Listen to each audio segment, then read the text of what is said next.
గత ప్రభుత్వం వైద్యశాలల్ని నూతనంగా కొత్తగా ఏర్పడినటువంటి జిల్లాల్లో ప్రారంభించింది.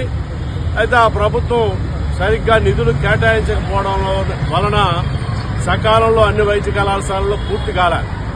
అయితే ఒక 5 వైద్య కళాశాలలకు సంబంధించి అడ్మిషన్స్ అనుమతులు వచ్చి అడ్మిషన్స్ కూడా ప్రారంభమయ్యాయి. ఈలోగా ప్రభుత్వం మారింది. ఇప్పుడు వచ్చినటువంటి కూటమి ప్రభుత్వం, చంద్రబాబు నాయుడు ముఖ్యమంత్రిగా ఉన్నటువంటి కూటమి ప్రభుత్వం గత ప్రభుత్వం ప్రారంభించినటువంటి ప్రభుత్వ వైద్య కళాశాలల నిర్మాణాన్ని అంతటినీ కూడా ప్రైవేటు వ్యక్తులకు అప్పచెప్పాలని చెప్పని నిర్ణయం చేసి పీపీపీ పద్ధతిలో వాళ్ళకి ఇచ్చేస్తామని, పబ్లిక్ ప్రైవేట్ పార్ట్నర్షిప్ పేరుతో.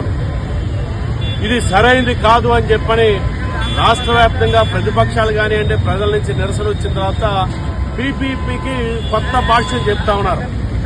వాళ్ళు మొత్తం ప్రభుత్వ ఆధ్వర్యంలోనే ఉంటుంది, నిర్వహణ మటుకు వాళ్ళకి అప్పచెప్తామని చెప్పనే పద్ధతుల్లో మాట్లాడుతూ ఉన్నారు. మనకి విశాఖపట్నానికి పీపీపీ విధానం కొత్త ఏం కాదు.